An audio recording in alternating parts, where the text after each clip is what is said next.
오늘 다니엘서 3장 본문을 중심으로 우상 숭배에 대한 위기라는 제목의 말씀 함께 나누도록 하겠습니다. 주 하나님을 우선하라. 조이라는 대학생 선교단체가 있죠. 여러분 잘 아시다시피 조이는 JOY라는 이니셜을 가지고 만든 단체입니다. 조이는 Jesus, 예수님께서 첫 번째가 되시고 others, 다른 사람들이 두 번째가 될 때 you, 당신에게 참 기쁨과 만족이 있다는 의미입니다. 하나님께서는 또 하나님의 영광을 위해서 사람을 창조하셨다라고 말씀하고 있습니다. 하나님을 위해서 사람을 하나님께서 창조하셨다고 하나님께서 너무 이기적인 것이 아닌가라는 생각이 들기도 합니다. 그러나 이 피조물인 인간은 먼저 하나님을 위하고 높일 때, 하나님을 우선할 때 진정 만족과 또 기쁨을 얻을 수 있는 존재입니다. 그럼 어떻게 우리가 하나님을 위하고 높일 수 있는지, 무엇보다 어떻게 하나님을 우선할 수 있는지 오늘 본문 다니엘서 3장 말씀을 통해서 살펴보도록 하겠습니다. 오늘 본문 다니엘 3장 말씀은 다니엘의 세 친구가 바벨론 느부갓네살 왕의 명령을 거부하고 왕이 세운 신상 앞에 절하기를 거부하며 죽음을 선택한 내용입니다.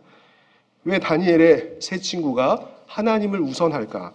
죽음까지도 두려워하지 않고 하나님을 우선했을까? 그 이후에 하나님께서 그를 살려주시고 높여주시죠. 그렇다면 어떻게 우리도 하나님을 우선하며 삶으로 더 큰 은혜와 복을 누릴 수 있는지를 함께 말씀을 통해 살펴보고자 합니다. 우선 오늘은 다니엘 3장인데 다니엘 1장에 보면 바벨론에 포로로 잡혀온 그 다니엘과 세 친구가 왕이 주는 음식과 포도주 먹기를 거부하고 풀과 물을 먹음에도 불구하고 다른 이들보다 보기에 좋고 윤택해졌다는 내용에 대해서 말씀하고 있습니다. 포로 신세임에도 불구하고 다니엘과 그의 친구들은 외로이 하나님의 뜻, 하나님께서 기뻐하시는 길을 선택을 합니다. 그리고 다니엘 2장에 보면 바벨론 느부갓네살 왕이 꾼 꿈을 다니엘이 알고 또 해몽해주며 왕이 다니엘과 그의 친구들을 높여준 내용에 대해서 말씀하고 있습니다. 이와 같이 다니엘서 1장은 음식을 통한 위기였고 다니엘서 2장은 꿈을 통한 위기였습니다. 꿈을 통한 위기. 그리고 다니엘 3장 오늘 본문은 우상 숭배에 대한 위기입니다. 우상 숭배에 대한 위기를 말씀하고 있습니다. 본문을 좀 살펴보면 다니엘과 그의 세 친구들은 바벨론 땅에 포로로 잡혀가면서 바람 잘 날이 없어 보입니다. 느부갓네살 왕은 그동안 자신이 꾸었던 꿈 때문에 잠을 이루지 못할 정도로 괴로운 나날을 보냅니다. 바벨론 술사들이 자신의 꿈을 정확히 알고 해몽해 줄 수 없다는 것도 알고 있죠. 그러던 중에 다니엘이 하나님께 받아 그 왕의 꿈의 내용과 해석을 들려주고 왕은 하나님께 영광을 돌립니다. 느부갓네살은 자신의 꿈에서 영감을 얻어서 자신을 높이고 숭배를 받고자 해요. 그래서 가로 3m, 세로 30m나 되는 금으로 자신을 위해서 신상을 만듭니다. 그래서 그가 통치하는 모든 관리들을 다 모으고 음악 소리에 맞춰서 신상 앞에 절하게 하죠. 만약 그의 신상 앞에 절하지 않으면 풀무불에 던져 넣겠다. 바벨론 느부갓네살 왕 협박을 합니다. 다니엘의 세 친구들은 하나님께서 주신 지혜 때문에 똑똑했고 또 다니엘이라는 친구를 잘 만나서 이 바벨론 지역까지 다스리게 됩니다. 출세를 한 거죠. 이에 바벨론 관리들이 이 다니엘의 세 친구들을 시기하고 있었는데 마침 자신의 정적을 없앨 수 있는 좋은 기회가 찾아옵니다. 어떻게 바벨론 왕의 명령을 거부하고 왕이 만든 신상 앞에 절하지 않을 수 있단 말인가? 이제 갈대아 사람들은 세 젊은이를 왕에게 고발을 합니다. 이 사람들이 왕의 신들을 섬기지 아니하고 왕이 세우신 금 신상에 절하지 아니합니다. 왕은 이제 기가 막혀서 세 젊은이들을 온화하게 타이르며 권고를 합니다. 사실이냐? 믿을 수가 없다. 내가 만든 금 신상 앞에 절하지 않으면 풀무불에 던져진다는 얘기를 들었을 텐데 그래도 내 신을 섬기지 않고 내가 만든 금 신상 앞에 절하지 않고 죽을 테냐? 이 다니엘의 세 친구들 사드락과 메삭과 아벳느고가 왕께 대답합니다. 우리가 함께 읽은 것처럼 왕이시여, 왕에게 대답할 필요조차 없습니다. 우리가 섬기시는 하나님께서 우리를 맹렬히 타는 이 풀무불 가운데서 건지실 것이기 때문입니다. 만약 그렇지 않더라도 왕의 신들을 섬기지 않고 금 신상 앞에 절하지 않으리라고 분명하게 말씀드립니다. 왕은 그동안 먹여주고 입혀주고 키워주며 중요한 일까지 맡겨줬는데 이들이 자신을 배반하고 있음을 알고 자신의 자존심을 건드린 이들을 당장 7배나 뜨거운 그 풀무불에 던져 넣으라고 명령을 합니다. 이 세 젊은이들을 이 풀무불에 던져 넣으려다가 군사는 이미 다 죽게 되죠. 이제 사드락과 메삭과 아벳느고가 풀무불에 던져집니다. 그때 바벨론 왕이 놀라서 급히 일어나 그의 모사에게 묻습니다. 이 젊은이들을 결박한 채로 풀무불에 던져 넣었는데 네 명이 풀무불에서 자유롭게 다니는구나. 이게 어찌된 일이냐? 한 명은 신들의 아들 같다. 왕은 맹렬히 타는 풀무불 가까이 가서 세 젊은이들을 나오라고 명합니다. 이들은 놀랍게도 불에 몸이나 털이나 또 옷이 타지 않았고 불에 탄 냄새조차 나지 않습니다. 하나님께서 행하신 이 놀라운 광경을 보고 이 바벨론 느부갓네살 왕은 하나님을 높이죠. 하나님이 그의 천사를 보내사 자기를 의뢰하고 그들의 몸을 바쳐 왕의 명령을 거역하고 하나님 밖에는 다른 신들을 섬기지 아니하며 그에게 절하지 않은 종들을 구원하셨도다. 그렇다면 이제 오늘 본문을 통해서 우리가 살펴보고 생각해 보고자 하는 것은 이 하냐냐, 미사엘, 아샤랴, 이 사드락과 메삭과 아벳느고, 다니엘의 세 친구가 왜 왕의 명령을 거부하고 바벨론 신을 숭배하지 않으며 왕이 만든 신상 앞에 절하지 않으면 죽는다는 사실을 알고서도 죽음을 선택한 걸까? 이것에 대해서 오늘 말씀을 좀 살펴보고자 합니다. 그리고 다니엘 1장에서도 다니엘 3장은 다니엘 친구들의 이야기고요. 다니엘에서 1장은 이제 다니엘에 대한 이야기인데 다니엘도 마찬가지죠. 다니엘은 포로임에도 불구하고 왕의 명령을 거부하고 왕의 음식과 포도주로 자기를 더럽히지 않도록 뜻을 정할까? 왜 왕의 명령을 거부하고 죽을 수도 있음에도 불구하고 저들이 왕이 주는 음식도 먹지 않고 왕이 만든 신상 앞에 절하지 않는 걸까? 그 이유에 대해서 우리가 함께 살펴보고자 합니다. 첫 번째로 하나님께서 이 세상의 주인이심을 다니엘과 그 친구들이 알았기 때문이죠. 우리가 하나님을 우선하기 위해서는 하나님께서 어떠한 분이신지를 알아야 합니다. 하나님은 모든 주권의 주인이시죠. 주 하나님을 다니엘과 그 친구들이 알고 있었기 때문에 죽음의 위협 앞에서도 하나님의 뜻을 실천할 수 있었습니다. 다니엘서 1장에 보면 하나님께서 어떤 분이신지를 말씀해주고 있는데 1장 2절에 보면 주 하나님께서 유다를 느부갓네살에게 주신다라고 말씀하고 있습니다. 나라를 잃게 된 것, 하나님의 허용이라는 것이죠. 하나님께서 나라를 빼앗기도 하고 주기도 하시는 분이심을 말씀합니다. 그리고 다니엘서 1장 9절에 보면 하나님께서 다니엘에게 호의와 치근히 여기는 마음을 신하로부터 받게 하신다 이렇게 말씀하고 있습니다. 그리고 다니엘서 1장 17절에도 보면 하나님께서 지식과 총명을 주신다라고 말씀하고 있습니다. 결국 하나님께서 첫 번째로 인간의 역사, 두 번째로 인간 관계, 세 번째로 지혜 주시는 것까지 주관하시는 분이라는 것이죠. 하나님께서 모든 것을 통치하시는 주인이심을 다니엘서 1장이 말씀하고 있고 다니엘과 그의 친구들이 그것을 알고 있었기 때문에 사람의 명령보다 하나님의 뜻에 순종함으로 죽음을 선택할 수 있었던 것이죠.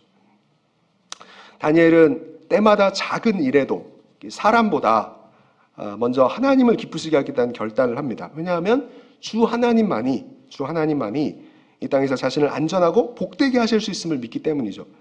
다니엘은 죽음이 위협해도 또 안전과 미래를 포기하는 것 같아도 주 하나님께서 기뻐하신 일을 선택하는 것, 하나님께서 기뻐하신 일을 선택하는 것이 가장 안전하고 평안을 얻고 견고하게 설 수 있는 길임을 분명하게 알고 있습니다. 우리가 하나님을 우선하는 삶을 살기 위해서는 하나님께서 어떠하신 분인지를 알아야 하죠. 하나님은 우리를 만드셨고 지금도 모든 것을 다스리고 계시고 또 우리를 가장 사랑하시고 모든 것을 아시고 전능하시고 마무리하시는 주이시기 때문에 우리도 그 하나님의 뜻을 어떤 어려운 가운데서 다니엘처럼 선택할 수 있어야 할 것이고 그렇게 할 때 하나님께서 더 큰 능력과 도우심을 나타낼 것입니다. 두 번째로 이 다니엘의 세 친구들이 왕의 명령을 거부하고 죽음을 선택한 이유가 무엇일까? 이들에게는 두 번째로 하나님의 말씀이 저들에게 있었기 때문입니다. 우리가 하나님을 우선하기 위해서는 하나님께서 모든 것의 주인이심을 알고 또 우리가 어떻게 행해야 할지를 말씀을 통해 분명하게 알고 있을 때 우리는 그 하나님을 우선하는 삶을 살 수가 있습니다. 다니엘의 세 친구들에게는 무엇이 하나님께서 기뻐하시는 뜻인지 깨달을 수 있는 분별력, 하나님께서 주신 분별력이 저들에게 있었습니다. 하나님께서 기뻐하시는 뜻을 깨달을 수 있는 이러한 분별력이 어떻게 생겼을까? 풍성한 말씀이 평소 그들의 마음과 생각을 지배하고 있었기 때문에 느부갓네살이 살 수 있는 기회를 주었지만 바벨론 신을 저들이 섬기거나 금 신상 앞에 절하기를 단호히 거부할 수 있었던 것이죠. 이들은 하나님께서 모세를 통해 이스라엘 백성에게 주신 10계명의 내용을 잘 알고 있었을 겁니다. 여러분 10계명 중에 제1계명이 무엇입니까? 1계명이 무엇이죠? 우리가 사도신경, 주기도문은 이렇게 하는데 주일학교 출신도 가끔 생각이 안 날 때가 있어요. 여러분 어떠신지 모르겠어요. 제1계명은 너는 나 외에는 다른 신들을 두지 말라. 우리 한번 다 같이 해보겠습니다. 너는 나 외에는 다른 신들을 두지 말라. 네, 하나님만이 유일한 신이기 때문에 하나님만 섬겨라 는 말씀이죠. 그리고 10계명에서 제2계명은 무엇입니까? 제가 초등학교 4학년 때 퀴즈 나갔는데 그때는 다 외웠는데 지금은 다 정확하게 못 외워요. 근데 대충 제10계명의 제2계명이 무엇입니까? 우상을 만들지 말고 절하지 말고 섬기지 말라는 거거든요. 여러분 찬송가 뒤편에 있는 그 제2계명을 보면 이렇게 돼 있어요. 너를 위하여 새긴 우상을 만들지 말고 또 위로 하늘에 있는 것이나 아래로 땅에 있는 것이나 땅 아래 물속에 있는 것에 어떤 형상도 만들지 말며 그것들에게 절하지 말며 그것들을 섬기지 말라. 우상을 만들거나 절하거나 섬기지 말라. 이게 제2계명이죠. 종합해 보면 하나님만이 참 신이다. 하나님만 너희가 섬겨야 된다. 우상을 만들지 말고 절하지 말며 섬기지 말라는 것이 이 다니엘의 세 친구들의 마음속에 깊이 새겨지니까 저들이 갈등도 하지 않고 용감하게 하나님께서 기뻐하시는 길을 선택할 수가 있었던 것이죠. 본문에서 다니엘의 세 친구가 바벨론 왕이 만든 우상에게 절하지 않는다면 한국에는 이 주기철 목사님이 계십니다. 주기철 목사님께서는 신사참배를 반대하다가 5번의 투옥으로 5년 4개월의 옥고 끝에 순교하십니다. 그분이 당한 고문은 몽둥이 찜질, 또 세못 위 걷기, 거꾸로 매달아 코에 고춧가루 붓기, 발바닥 때리기 등 잔인한 것들입니다. 하지만 그분은 고문 속에서 이렇게 말씀하십니다. 오직 일사각오가 있을 뿐입니다. 소나무는 죽기 전에 찍혀야 시퍼렇고 백합화는 시들기 전에 꺾여야 향기롭습니다. 이 몸도 시들기 전에 찍혀 주님 전에 드려지길 바랄 뿐입니다. 겉으로는 이 일본 경찰이 주기철 목사님을 이깁니다. 그러나 주기철 목사님의 육체는 꺾지만 그의 믿음과 기상은 꺾지 못하죠. 일제의 몽둥이도 칼도 대쪽 신앙인 이 주기철 목사님에게는 당할 수가 없었습니다. 그런데 만약 한번 생각해 보십시오. 저와 여러분이 신사참배를 해야 하는 상황이라면 어떻게 하시겠습니까? 많은 목사님들, 대형교회 목사님들도 다 여기 참여하셨거든요. 나중에는 하긴 하셨어요. 만약 바벨론 왕이 만든 신상 앞에 여러분이 절해야 하는 상황이라면 여러분은 어떤 선택을 하시겠습니까? 다니엘의 세 친구처럼 죽음을 선택하시겠습니까? 주기철 목사님처럼 이렇게 신사참배를 거부하시겠습니까? 막상 닥쳐봐야 알겠습니다. 오늘날 이런 상황을 우리가 겪을 수도 있고 겪지 않을 수도 있죠. 그런데 제가 말씀드리고자 하는 중요한 것은 이 하나님의 말씀입니다. 하나님만이 참 신이시니 하나님만 섬겨야 된다. 다른 신을 두지 말라는 제1계명, 자신을 위하여 우상을 만들지 말고 절하지 말고 섬기지 말라는 제2계명. 오늘날 이 계명을 우리는 그럼 어떻게 지킬 수 있을까? 이걸 제가 말씀드리고자 합니다. 주기철 목사님이나 다니엘의 세 친구는 그런 상황에서 실제로 하나님만 섬기는 선택을 했다면 오늘날 이런 상황이 우리에게는 일어나리 않으리란 보장은 없지만 현재 주어진 상황 속에서 이 말씀을 어떻게 적용할 수 있을까?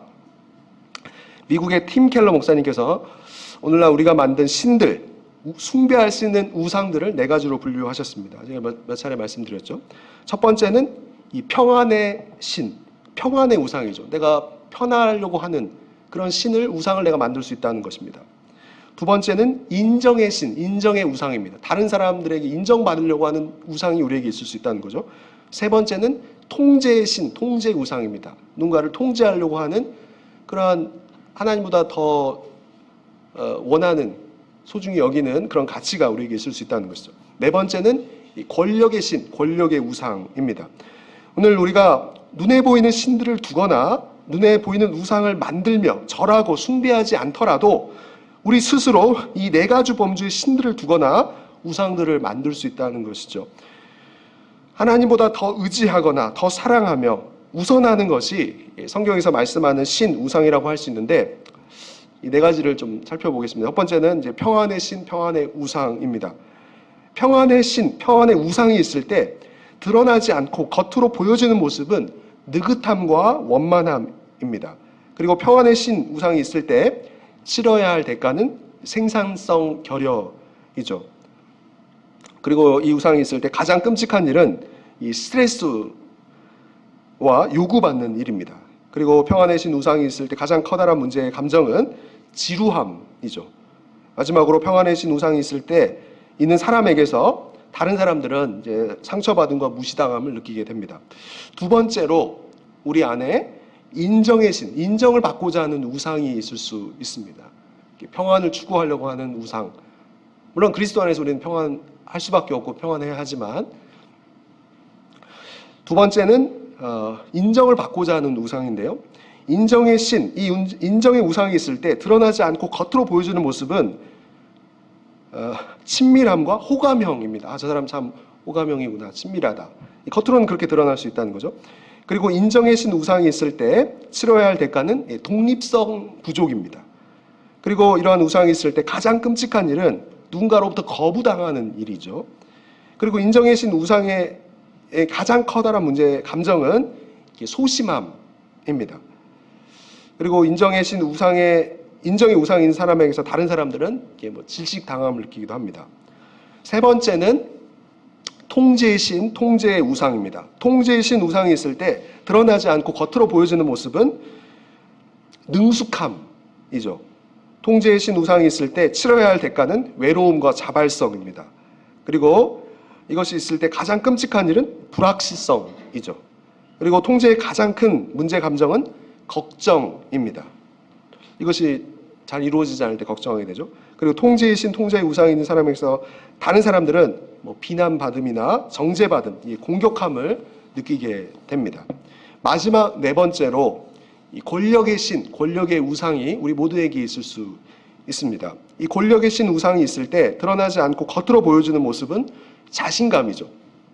그리고 이것이 있을 때 치러야 할 대가는 과부하와 책임감입니다. 그리고 이것이 있을 때 가장 끔찍한 일은 수치심이죠.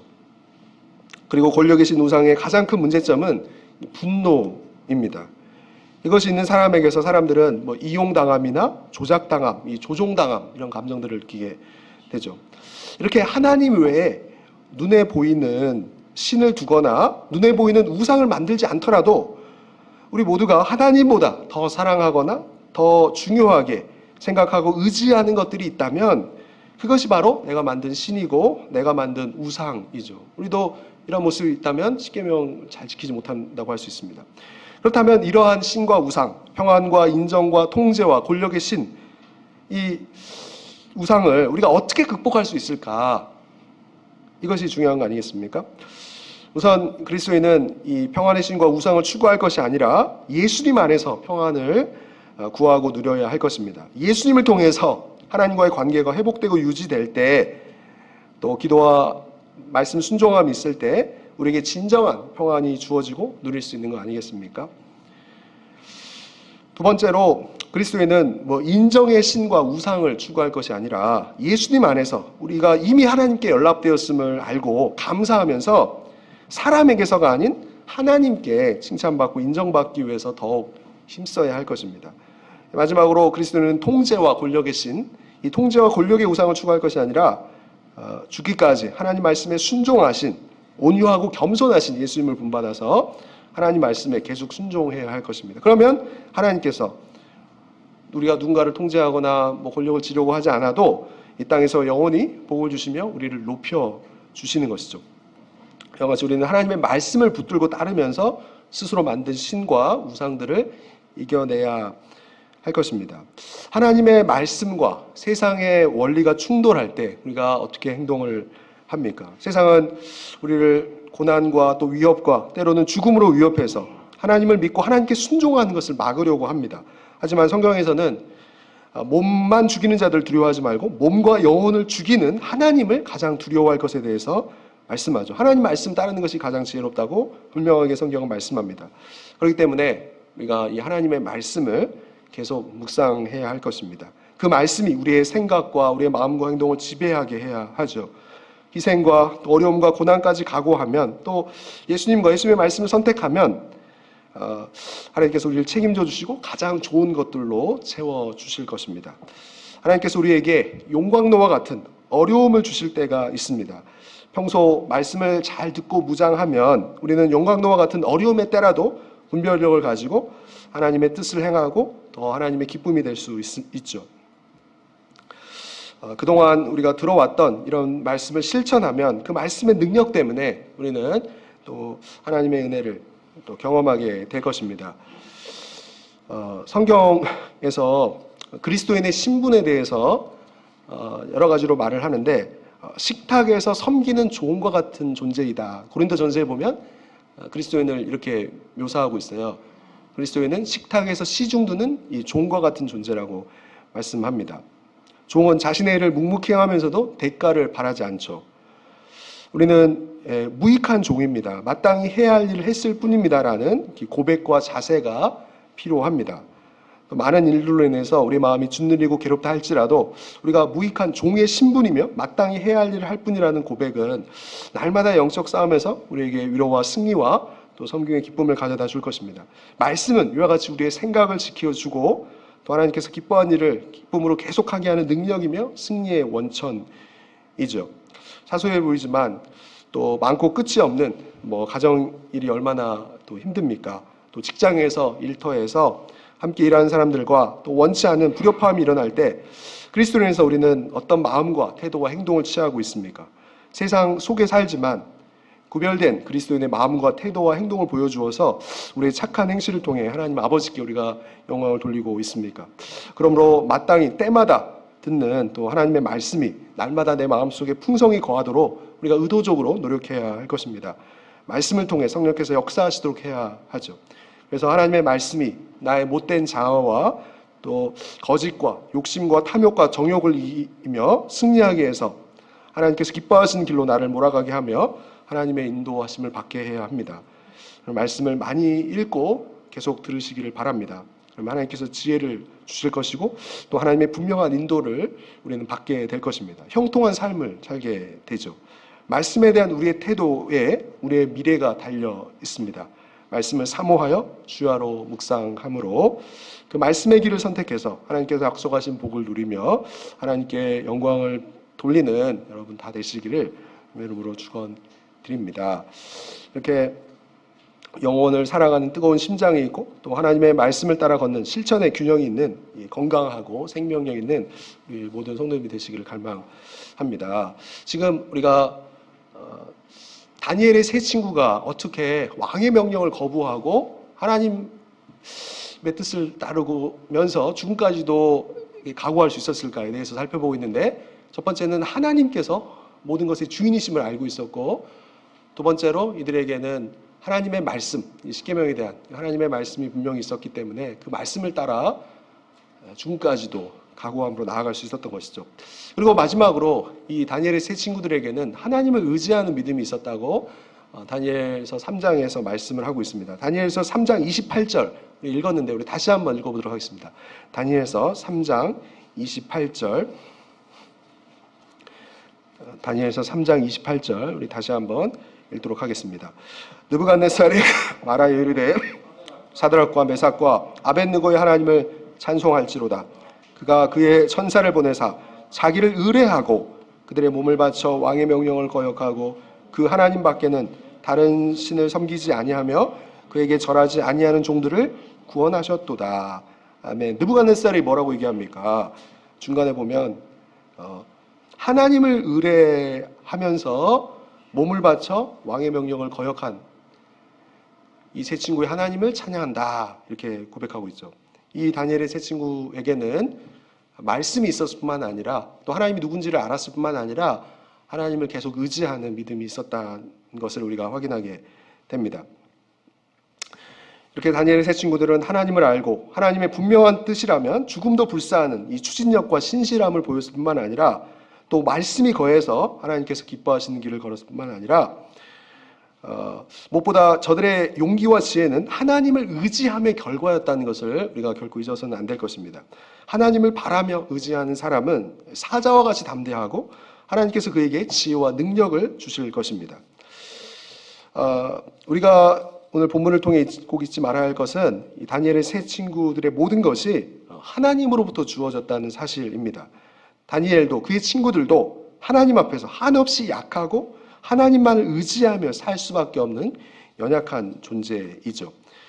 예수님을 3번이나 부인했던 베드로에게 예수님께서 찾아오셔서 나를 사랑하느냐라고 물으시지 않습니까? 그리고 예수님께서는 자신을 사랑하는 베드로의 마음을 확인하시고 내 양을 먹이라는 사명을 주시죠. 그리고 이 사명을 베드로는 이제 오순절에 성령을 받음으로 기도와 회개를 통해서 그 하나님께 주신 사명을 감당하는 것을 우리가 보게 됩니다. 어떤 사람이라도 하나님 앞에서 또 사람에게서 실수와 잘못을 하지 않는 사람은 없습니다. 하나님은 우리의 허물과 연약함과 질성을 잘 아시죠.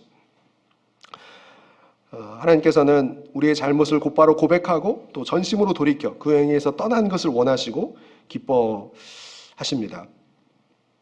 그러므로 우리는 하나님께서 기뻐하시는 뜻을 살지 못했을 때가 있더라도 죄를 고백하고 다시 하나님을 의지함으로 하나님께서 원하시는 그 분명한 뜻을 계속 다니엘의 세 친구처럼 행할 수 있어야 할 것입니다.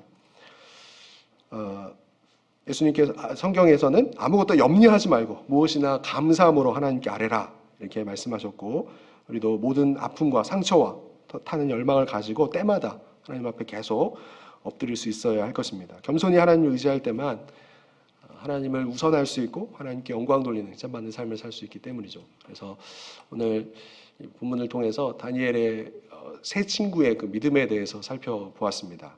하나님이 모든 것의 주인이심을 분명히 알고 있었고, 또 하나님의 말씀이 그들 가운데 거하였고, 또 하나님을 의지하는 그런 믿음이 저들 가운데 있었기 때문에 저들이 왕의 명령을 거부하고 하나님을 우선하는 삶으로 또 하나님의 기적과 도우심을 맛보는 것을 보았습니다. 그래서 이번 한 주 우리도 모든 것을 주관하시는 하나님 앞에서 하나님의 뜻을 분별하고 또 기도를 통해 그 뜻을 행함으로 인해서 더 큰 하나님의 능력과 도우심을 찬양하고 하나님 앞에 칭찬과 상급받는 모든 신앙의 여러분 다 되시기를 주님의 이름으로 축원드립니다.